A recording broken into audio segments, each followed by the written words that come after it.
வரன் தேடும் படலம் தமிழ் மேட்ரிமோனியில் இனிதே தொடங்கட்டும். 25 ஆண்டுகளாக நம்பகமான சேவை. சார் வணக்கம். வணக்கம் சிபி. சார் நிறைய கேள்வி கேட்டிருக்காங்க, அதே மாதிரி நிறைய பாராட்டுகள் தான் சார். வழக்கமா நம்ம பாராட்டுகள் மெயினா உங்களுக்கு சார். நவநீத்னு ஒருத்தர் போட்டிருக்காரு, நேற்று சோலோட நீங்க வந்து மென்ஷன் பண்ணிருந்தீங்க. போன வாரம் தான் முதல்நிலை தேர்வு நடந்தது யூபிஎஸ்சிக்கு. அதுல வந்து நம்ம ஷோல இருந்தே ஒரு 5 கொஸ்டின்ஸ் கேட்டிருந்தாங்களாம் சார்.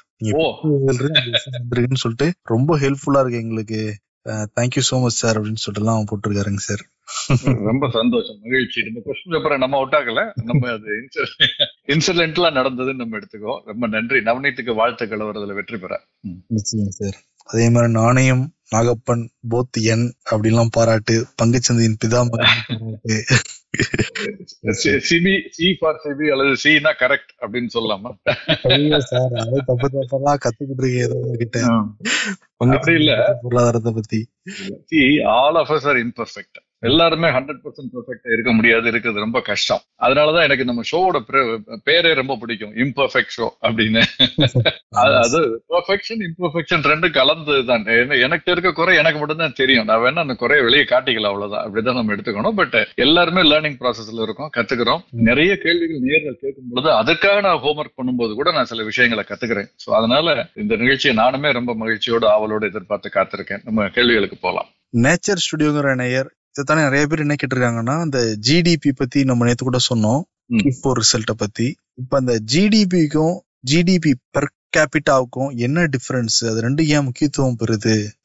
இது ஒட்டுமொத்தமாக பார்ப்பது ஜிடிபி, அது ஒரு தனிநபர் எவ்வளவு அப்படின்னு கணக்கிடுவது ஜிடிபி பெர் கேபிட்டா. உதாரணமாக ஒரு நாட்டுடைய உற்பத்தி 100 ரூபான்னு வச்சுக்குவோம். அந்த நாட்டுல 100 பேர் இருக்காங்க அப்படின்னா ஜிடிபி 100 ரூபாய்.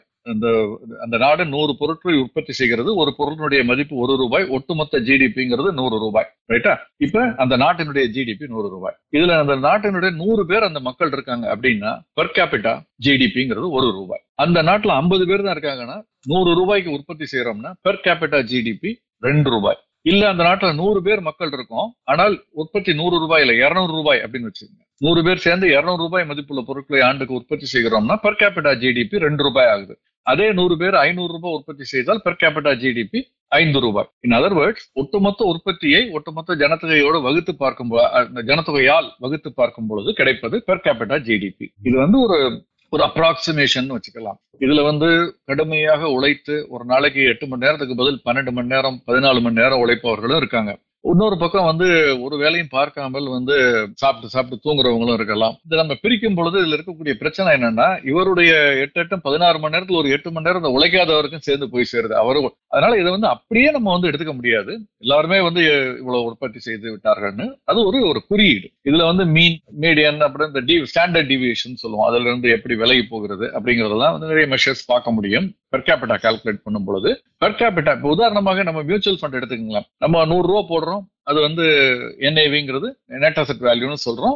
அது ஒட்டுமொத்தமாக பார்க்கும் பொழுது 100 ரூபாய். அந்த 100 ரூபாய்க்கு 10 யூனிட் கொடுத்துருக்காங்கன்னா ஒரு யூனிட்டினுடைய NAVன்னு பார்க்கும் பொழுது 10 ரூபாய் தான். ஏன்னா 10 யூனிட் இன்ட்டு 10 ரூபாய் 100 ரூபாய் ஆயிடுது. மொத்தமா 100 ரூபாய் 10 யூனிட்டால பிரிக்கும் பொழுது ஒரு யூனிட்டுக்கு 10 ரூபாய் NAV அப்படின்னு வருது. சோ ஒரு தனிநபர் மீது அவர் செய்யக்கூடிய உற்பத்தியாக கணக்கில் எடுத்துக்கொள்வது பெர் கேபிட்டா ஜிடிபி. அவ்வளவுதான். இது ஒரு ஸ்டாண்டர்ட் ஆஃப் லிவிங் அல்லது இந்த மாதிரியான இதுக்கு சிலது சொன்னால் கூட, பட் ஆனா டிஸ்ட்ரிபியூஷன் ஆஃப் வெல்த் இதே மாதிரி இருக்குன்னு சொல்ல முடியாது. நம்ம எல்லாருமே ஆளுக்கு 100 ரூபாய் உற்பத்தி செய்யறோம்னு எடுத்துக்கிட்டா கூட அந்த 100 ரூபாயை ஒட்டுமொத்தமாக 1000 ரூபாய் யாருக்கு சொந்தம், அதுல வரக்கூடிய லாபம் யாருக்கு சொந்தம், அந்த ஜிடிபியினுடைய உற்பத்தியினுடைய லாபம் யாருக்கு சொந்தம் அப்படிங்கிறது சரிசமமாக இருக்காது. சோ பெர் கேபிட்டாங்கிறது ஒரு இண்டிகேஷன், அவ்வளவுதான். ஓகே, அதான் நிறைய பேர் விமர்சனோட வச்சுக்கிட்டு இருந்தாங்க, நம்ம ஜப்பானை முந்திட்டு கூட பெர் கேபிட்டா கம்மியா தான் இருக்கு இந்தியாவில் அப்படின்னு. பெர் கேபிட்டா நமக்கு குறைவாக இருப்பதுக்கு நம்முடைய ஜனத்தொகையும் ஒரு காரணம். நம்ம அதீத ஜனத்தொகையோடு இருக்கக்கூடிய நாடாக சைனாவும் இந்தியாவும் இருப்பதால் நமக்கு ஒப்பீட்டு அடிப்படையில் ஒரு ஐரோப்பிய நாடுகளோடு ஒப்பிட்டு பார்க்கும் பொழுது பெரும்பாலும்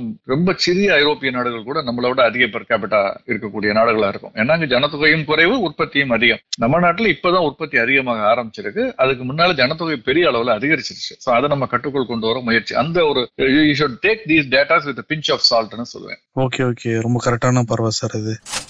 அதே மாதிரி டைட்டனுடைய இந்த கேஸ் ஸ்டடியை பத்தி சொன்னது நிறைய இன்ட்ரெஸ்டிங்கா இருந்துச்சுங்க சார். அதை வச்சு ஒரு கேள்வி வந்திருக்கு. டைட்டன் வாட்ச் தமிழ்நாட்டு அரசு பங்குதாரர் அப்படின்னா தனுஷ் ஜுவல்லர்ஸ்க்கும் தமிழ்நாடு அரசு பங்குதாரரான்னு கேட்டிருக்காரு. அது என்ன தனுஷ் ஜுவல்லர்ஸ் எனக்கு தெரியல, தனிஷ்க சொல்றாரா? அதான் சார், தனுஷ் பேர்ல இருக்கான்னு எனக்கு தெரியல. பாவம், நம்ம அதாவது அவரு அதைத்தான் கேட்கிறாருன்னு நம்ம அதேதான் சார். அந்த டைட்டன் நிறுவனத்திற்குள் என்னென்ன தனி சொல்லுவது, அதுலதான் ஜுவல்லரி டிவிஷன், வாட்ச் டிவிஷன், அப்புறம் ஸ்பெக்ஸ் எல்லாம் கண்ணாடி அந்த டிவிஷன், இது எல்லாமே அந்த டைட்டன் நிறுவனத்திற்குள் வருகிறதுனால அது எல்லாமே அதுக்குள்ளதான் வருது. இதுல நான் முதல்ல போன வாரம் சொன்னேன்னு நினைக்கிறேன், தமிழக அரசினுடைய ஒரு நிறுவனம் TIDCO, Tamil Nadu industrial development corporation, அவங்க தான் ப்ரொமோட்டரே, one of the promoter along with Tata குழுமத்தோடு. அவங்களுடைய பங்கு நீங்க கிட்டத்தட்ட 27.88%. ஓகே.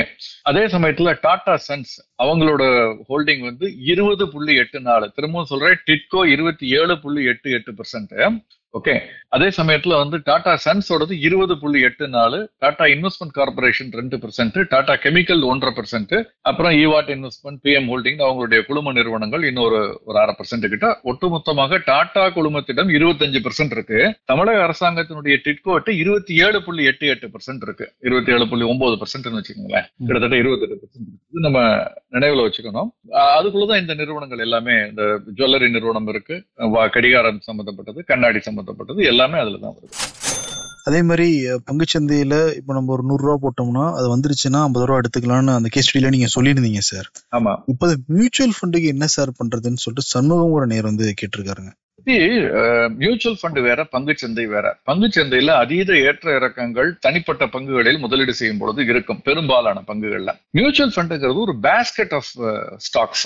அதுல ஒரு 10-15 ஸ்டாக்ஸாவது குறைந்தபட்சம் இருக்கும், இன்னும் அதிகமாவே இருக்கும், 40-50 பங்குகள் இருக்கும். பெரும்பாலான மியூச்சுவல் ஃபண்ட்ல பாத்தீங்கன்னா 50க்கும் மேற்பட்ட பங்குகள் கூட இருக்கும். அது ஒரு 10க்கும் மேற்பட்ட செக்டார்ஸ்ல இருக்கும். ஒரு செக்டார் ஏற்றமடைந்தால் இன்னொரு செக்டார் இறக்கம் அடைந்தால் இது ரெண்டும் ஒண்ணுக்கு ஒண்ணு சரி செய்து கொள்ளும். சோ அந்த அதீத ஏற்ற இறக்கங்கள் இருக்காது, அல்லது குறைவாக இருக்கும் அந்த ஏற்ற இறக்கம்ங்கிறது. எக்ஸப்ட் செக்டோரல் ஃபண்டா இருந்தால் ஒழிய, ஒரு குறிப்பிட்ட துறை சார்ந்த அந்த பங்குகளில் மட்டும் முதலீடு செய்யக்கூடிய மியூச்சுவல் ஃபண்டா இருந்தா மட்டுமே அந்த பங்கு நல்லா செயல்படும் பொழுது வேகமா ஏறும், அந்த பங்கு வீழ்ச்சியை சந்திக்கும் பொழுது வேகமா இறங்கும். அது ஐடி, தகவல் தொழில்நுட்ப துறையா இருக்கட்டும், வங்கி துறையா இருக்கட்டும், எதா இருந்தாலும், ஃபார்மா துறையா இருக்கட்டும், யுஎஸ்எஃப்டிஏ ஒரு 4 ஃபார்மா கம்பெனி மேல இன்ஸ்பெக்ஷன் பண்ணி அப்சர்வேஷன் நோட் போட்டு அதை தடை செய்தார்கள் என்றால் அந்த பங்குகள் எல்லாம் வீழ்ச்சியை சந்திக்கும், உடனே அந்த குறியீடும் வீழ்ச்சியை சந்திக்கும். ஆனால் பொதுவாக ஒரு டைவர்சிஃபைட் மியூச்சுவல் ஃபண்டா இருந்தா, பேலன்ஸ்டு மியூச்சுவல் ஃபண்டா இருந்தால், அல்லது index paste mutual fund, Nifty மாதிரி இண்டெக்ஸ் பேஸ்ட் 80 பங்குகள் உடைய ஃபண்டா இருந்தா அதீத ஏற்ற இறக்கங்கள் ரொம்ப குறைவாகத்தான் இருக்கும். அதனால அதை நம்ம பங்குச்சந்தையில் நேரடியாக செய்யக்கூடிய முதலீடுக்கு பின்பற்றக்கூடிய அதே கொள்கையை இதுக்கு கொஞ்சம் ஒரு மாறுதலோடு பின்பற்றலாம். எப்படின்னா, குறைந்தபட்சம் 3-5 ஆண்டுகளாவது தொடர்ந்து நம்ம முதலீடு செய்யணும் எஸ்ஐபி அடிப்படையில. அதற்கு பிறகு 3-5 ஆண்டுகள் அதை பழுக்க விடணும், ஒரு பழத்தை காயாக இருப்பதை பழுக்க விடணும். சோ ஒரு 10 ஆண்டுகளுக்கு பிறகு உங்களுக்கு பணம் தேவைப்பட்டால் அதை மெல்ல மெல்ல சிஸ்டமேட்டிக் வித்ட்ராயல் பிளான் இருக்கு. சோ நிறைய பேர் எனக்கு தெரிந்து ஒரு 30-35, ஏன்னா நிறைய பேர் இப்பதான் ஆரம்பிக்கிறாங்க 25-30 வயசுல. முன்பெல்லாம் 35-40 வயசுல இந்த ப்ராடக்ட் பத்தியே தெரிஞ்சு முதலீட்டுக்கு வருவார்கள். அவங்க எல்லாம் ஒரு 55-58 வயது வரை ஓய்வு பெறக்கூடிய காலகட்டத்துல அந்த பணம் பத்தலைன்னா இதுல இருந்து ஒரு மாதாந்தரம் ஒரு தொகையை எடுத்துக்குவாங்க. அது ஏற்கனவே வளர்ச்சி அடைந்த ஒரு தொகையா இருக்கிறதுனால அந்த வளர்ச்சியின் ஒரு பகுதியை தான் நம்ம எடுத்துக்கிட்டே இருப்போம். தொடர்ந்து நம்ம எடுக்க அது திரும்ப ஓரளவுக்கு வளர்ச்சியை சந்திப்பதற்கான வாய்ப்புகள் அதிகம். இது ஒரு நம்பிக்கை நடந்துட்டு இருக்கிறது, நம்ம நிறைய விஷயத்துல பார்த்திருக்கேன். அப்படியே இருக்கும்னு கட்டாயமா சொல்றதுக்கு இல்ல, பட் பொதுவாக நடப்பதை நான் சொல்றேன். சோ மியூச்சுவல் ஃபண்டை பொறுத்த வரைக்கும் அதுல ஒரு டிசிப்ளின், அதுக்கு தான் நம்ம வர்றோம். மியூச்சுவல் ஃபண்டுக்கு எதுக்கு வர்றோம்? ஒரு டிசிப்ளின் இருக்கும். நம்மள அறியாமல் இந்தியாவுல மிகச்சிறந்த முதலீடு, நடுத்தட்டு மக்களை காப்பாற்றிய முதலீடுன்னா தங்கமா இருக்கட்டும் அல்லது சிட் ஃபண்ட்னு சொல்றோம். அது நல்ல ஸ்கீமானு கேட்டா நிச்சயமா அதை விட நல்ல ஸ்கீம்லாம் நிறைய இருக்கு. பட் ஆனா சிட் ஃபண்ட் நிறைய எஸ்எம்இஸ் காப்பாத்தி இருக்கு. என்ன காரணம்? அதே மாதிரி குடும்பங்களை காப்பாத்தி இருக்கு. என்ன காரணம்னா, மாசமான கரெக்டா இது புடிச்சிட்டு கசரை புடிச்சிட்டு நம்மகிட்ட பணத்தை வாங்கிடுவாங்க, நம்ம கட்டிடுவோம் நம்மள அறியாம. சோ அந்த அப்படி ஒரு நம்மள அறியாமல் ஒரு சேமிப்பு ஒரு பெரிய தொகையாக 2 ஆண்டுகளில் 3 ஆண்டுகள் கிடைக்கிறது. அதே மாதிரிதான் மியூச்சுவல் ஃபண்ட்லயும் நம்மள அறியாமல் சிறுக சிறுக சேர்த்து ஒரு பெரிய தொகையாக வளர்ச்சி அடைந்து நம்ம கடையில் கிடைக்கிறதுனால பங்குச்சந்தையில் பின்பற்ற வேண்டிய அந்த நம்மளை தற்காத்துக் கொள்ள வேண்டிய அதீத ஏற்றங்கள் இருந்து அதெல்லாம் நம்ம இதுல பண்ண வேண்டியதுன்னு நான் நினைக்கிறேன். முதலீடு செய்து கொண்டே இருக்க வேண்டும். காலகட்ட ஜட்ஜ்மெண்ட் எல்லாம் இல்லாம ஒரு குறிப்பிட்ட காலத்திற்கு பிறகு அது ஒரு மெச்சூர் ஆன பிறகு நமக்கு தேவை ஏற்படும் பொழுது அதிலிருந்து பகுதியாக பிரித்து எடுத்துக் கொள்ளலாம். இல்ல சார் நான் கட்டாயமா என்ன டீரிஸ்க் பண்ணிக்கணும் அப்படின்னு நினைக்கிறீங்களா, அப்போ லாங் டேர்ம் கேபிட்டல் கெயின்ங்கிறது நீங்க பங்குச்சந்தை சார்ந்த திட்டங்களில் ஓராண்டிற்கு பிறகு ஒரு 2-3 ஆண்டுகளுக்காவது பிறகு நீங்க லாபத்தின் ஒரு பகுதியை மட்டும் எடுத்துக்கிறேன், எனக்கு ஒரு நிம்மதியா இருக்கும் சார்னா பண்ணுங்க. அது உங்களுடைய ஸ்ட்ராட்டஜி. அதை தனிநபருக்கு நபர் மாறுபடும். அதனாலதான் நம்ம ஒரு முதலீட்டு ஆலோசகரை கலந்து அவர் உங்களுடைய நிதி தேவைகளை புரிந்து கொள்வார், உங்களுடைய தன்னுடைய இலக்குகளை புரிந்து கொள்வார். அந்த இலக்குகளுக்கு தேவையான பணம் எவ்வளவு, அதற்கான கால அவகாசம் எவ்வளவு, இதுக்கிடையில உங்களுடைய கையில இப்ப இருக்கக்கூடிய பணம் எவ்வளவு, இப்ப எப்படி அடைவீங்க, இதுக்கு உங்களுடைய மனப்பக்குவம் எப்படி இருக்கு, இது எல்லாத்தையோட ரொம்ப முக்கியமா உங்களுடைய ரிஸ்க் appetite, சஞ்சலப்படக்கூடிய மனமா, பயப்படக்கூடிய மனமா, அதீத ரிஸ்க் எடுக்கிறதுக்கு பயப்படக்கூடியவரா நீங்கள், அப்ப இந்த ரிஸ்க்ல பதட்டத்துல தவறு செய்வீர்கள் அப்படிங்கறதெல்லாம் அலசி ஆராய்ந்து அந்த முடிவை அவர் சொல்லுவார். அதுக்குத்தான் நம்ம one size does not fit all, இது எல்லாருக்கும் நம்ம பொதுவான ஒரு ஆலோசனைங்கிறது நிதி சார்ந்து வழங்க முடியாது. நான் பரவலாக பெரும்பாலானோருக்கு உள்ள விஷயத்தை தான் நான் சொன்னேன். சூப்பர் சார், ரொம்ப தெளிவா இருக்குங்க சார். இப்ப நீங்க சொல்றது புரிஞ்சுக்க முடியுது, மியூச்சுவல் ஃபண்ட் இன்வெஸ்ட் பண்றோம் என்ன பண்ணணும் அப்படின்னு. அதே மாதிரி அம்புஸ்டர்ஸ்ங்கிற ஒருத்தர் என்ன கேட்டிருக்காருன்னா, மியூச்சுவல் ஃபண்டோடைய புரோக்கரேஜ் எப்படி கால்குலேட் பண்றாங்க, அவருடைய ஃப்ரெண்டு 7 லட்சம் இன்வெஸ்ட் பண்ணியிருந்தாருங்களாம், அதுக்கு புரோக்கரேஜா 580 ரூபா தான் எடுத்துக்கிட்டாங்களாம். 0.1% கம்மியா இருக்கே, அது அப்படிதான் இருக்குமா அப்படின்னு கேட்டிருக்காருங்க சார். இல்ல, இது பிக்சடா கிடையாது. ரெண்டு விதத்துல இது வேரி ஆகும். ஒண்ணு, நம்ம முதலீடு செய்யக்கூடிய ஃபண்ட் என்ன மாதிரி ஃபண்டுங்கிறத பொறுத்து இந்த கமிஷன் குறைவாகவோ கூடுதலாகவோ இருக்கும். ஓகே, ஒன்று, அதாவது டெட் ஃபண்டா இருந்தா கமிஷன் ரொம்ப குறைவாகத்தான் உங்களுக்கு போய் சேரும். ஏன்னா அதுல வரக்கூடிய வருமானமே குறைவு, அதனால அது குறைவாகத்தான் போய் சேரும். லிக்விட் ஃபண்ட்ஸா இருந்தா இன்னும் கூட குறைவாக இருக்கும், ட்ரெஷரி ஃபண்ட்ஸா இருந்தா. அதே சமயத்துல பங்குச்சந்தை சார்ந்த ஃபண்ட்ஸா இருக்குன்னு வச்சுக்கோங்க, அப்ப அதுல கமிஷன் சற்று கூடுதலாக இருக்கும், 1%. அதுல செக்டோரல் ஃபண்டா இருந்ததுன்னா 1%, உதாரணத்துக்கு சொல்றேன், 3/4%, 1%, 3.5%, 0.5% கூட இருக்கு. அதுலயே செக்டோரல் ஃபண்ட்ஸா இருந்ததுன்னா, அல்லது விற்பதற்கு கடினமான அதிக ரிஸ்க் உள்ள ஒரு ஃபண்டா இருந்ததுன்னா அதுல கொஞ்சம் அதிகமா கூட ரிஸ்க் கொடுக்குறாங்க, கமிஷன் கொடுத்து அதை இன்சென்டிவைஸ் பண்ண ட்ரை பண்றாங்க சில நிறுவனங்கள். ஆக it can go up to even 1.5% இல்ல அதை விட அதிகமா மறைமுகமாக நேரடியாக கூட போறதுக்கு பார்த்திருக்கேன், கேள்விப்பட்டிருக்கேன். இது குறைந்தபட்சம் 0.25% அதுக்கு குறைவாகவோ இருந்து 1.5% அதற்கு மேலாக கூட இருப்பதற்கு வாய்ப்புகள் இருக்கு. இதுல நம்ம இன்னொரு ரெண்டாவது விஷயம் கவனிக்கணும். ஒன்று, டைப் ஆஃப் மியூச்சுவல் ஃபண்டை பொறுத்து அது கூடும் குறையும்னு சொன்னேன். ஏன்னா பங்கு சந்தையில அதிக வருமானம் இருக்க வாய்ப்பு இருக்கிறதுனால அங்க அதிக கமிஷன், கடன் பத்திரங்கள்ல குறைவான வருமானம் தான் வர்றதுனால, ஆனா பாதுகாப்பா இருக்கிறதுனால அதுல குறைவான கமிஷன். ரெண்டாவது நான் என்ன சொன்னேன் என்ன அப்படின்னு பாத்தீங்கன்னா, அந்த மியூச்சுவல் ஃபண்ட் டிஸ்ட்ரிபியூட்டர் அவர் மிகப்பெரிய டிஸ்ட்ரிபியூட்டரா இருந்தா அவர் கிட்டத்தட்ட ஆம்பிஸ்டே பண்ணலாம். ஏஎம்சிஸ்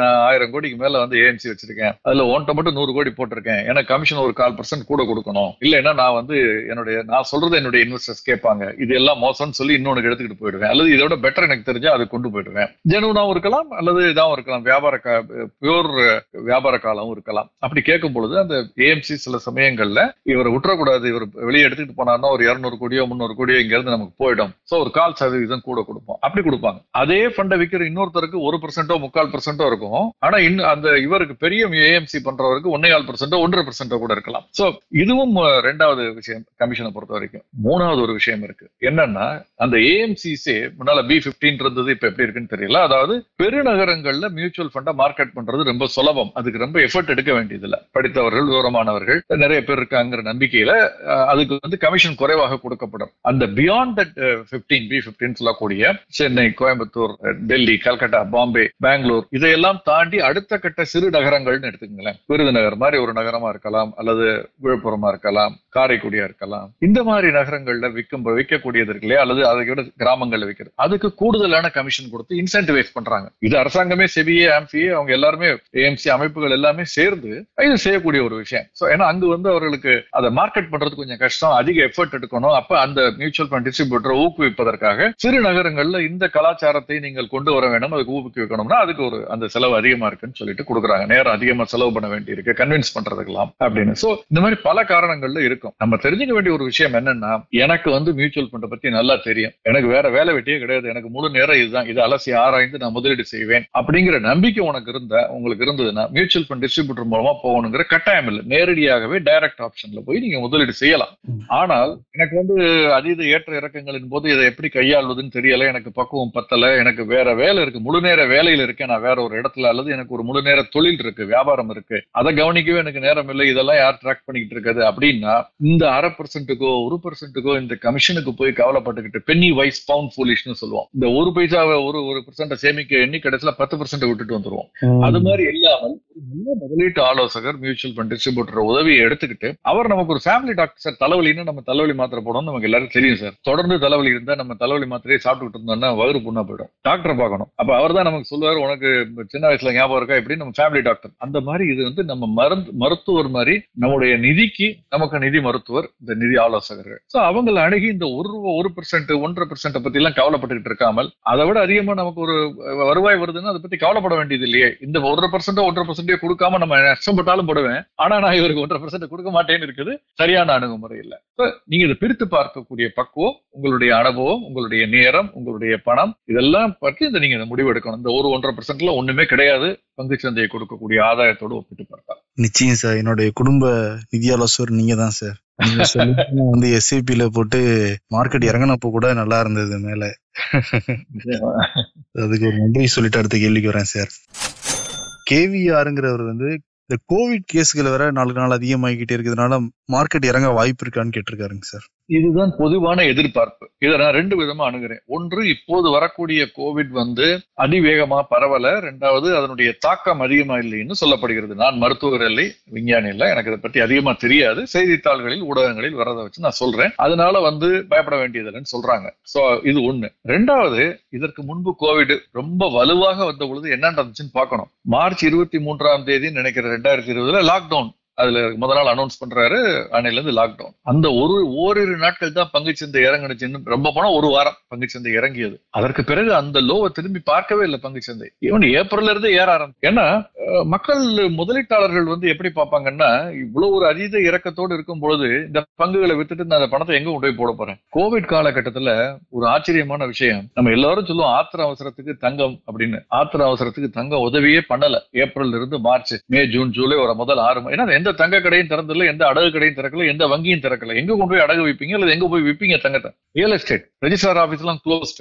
எங்கேயுமே ஒண்ணுமே பண்ண முடியல. ஆனால் அந்த காலகட்டத்திலும் முதலீட்டாளர்களை காப்பாற்றியது பங்குச்சந்தை தான். ஏன்னா இன்னைக்கு அவசரத்துக்கு பணம் வேணும்னா டக்குன்னு வித்தீங்கன்னா ஏப்ரல் 1ஆம் தேதியோ 8ஆம் தேதியோ 2020 ஒரு நாள் கூட பங்குச்சந்தை நிறுத்தப்படவில்லை. எல்லா நாட்களும் பங்குச்சந்தை திறந்திருந்தது. பணம் வேண்டும் என்பவர்கள் அன்னைக்கு வித்துட்டா அடுத்த நாளோ அதுக்கு அடுத்த நாளோ பணம் வந்துடும். T+2 settlement. அப்ப இப்பதான் T+1, அப்ப T+2 இருந்ததுன்னு நினைக்கிறேன். சோ அதனால இன்னைக்கு வித்தீங்கன்னா நாளை மறுநாள் உங்களுடைய பணம் உங்கள் வங்கி கணக்கில் வரவு வைக்கப்படும். நீங்க உடனே எடுத்து செலவு பண்றதுக்கு உங்களுக்கு வசதியாக அது பண்ணப்பட்டது. சோ நம்முடைய காமனான நம்பிக்கைக்கு நேராக, நம்ம உலகம் பிளாட்டா இருக்குன்னா கண்ணுக்கு நேரம் தெரியும், நம்ம பார்ப்போம் என்ன. ஆனால் உலகம் உருண்டை, அதை நம்புறது கஷ்டம். நம்ம எல்லாரும் படிச்ச வருமானம் சொல்றதுனால அதை நம்புறோம். இல்லையா நம்ம கண்ணுக்கு நேரம் தெரியக்கூடிய உலகம் தட்டையா இருக்கு. அந்த மாதிரிதான் இந்த கோவிட் விஷயத்திலயும் நீங்க பார்த்தீங்கன்னா நமக்கு நம்ம ரொம்ப ஆபத்துன்னு நினைக்கக்கூடியது ஒரு வாய்ப்பாக மாறியது 2020 பார்த்தோம். அதுக்காக அது மாதிரி திரும்ப வரணும்லாம் நான் சொல்லல, வரக்கூடாது.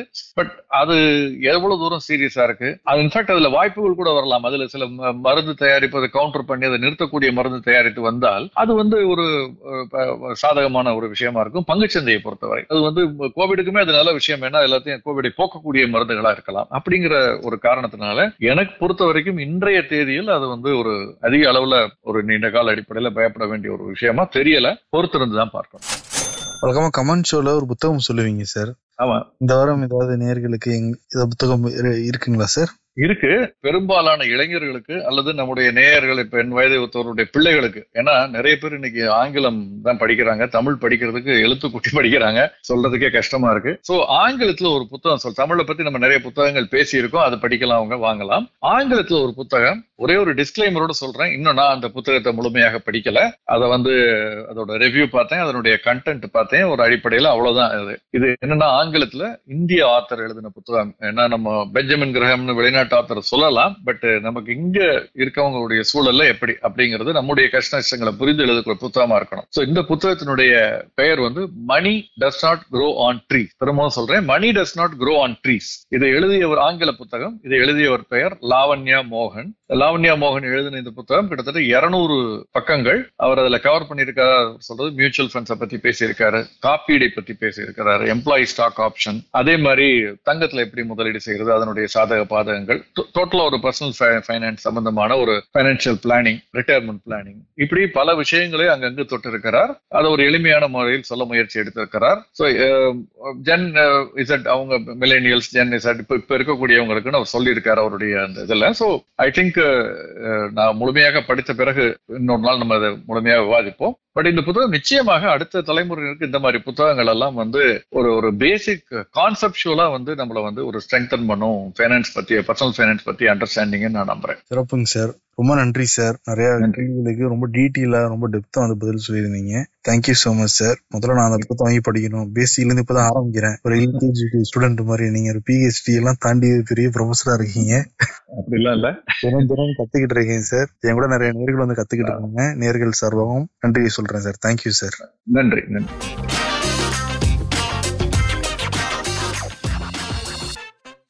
மகன் மகளுக்கு வரன் தேடுறீங்களா? கவலைய விடுங்க. உங்களுக்காகவே நம்பகமான வரன் பார்க்கும் சேவையை 25 ஆண்டுகளுக்கும் மேலாக செய்து வருகிறது தமிழ் மேட்ரிமோனி. இப்பவே ரெஜிஸ்டர் பண்ணுங்க.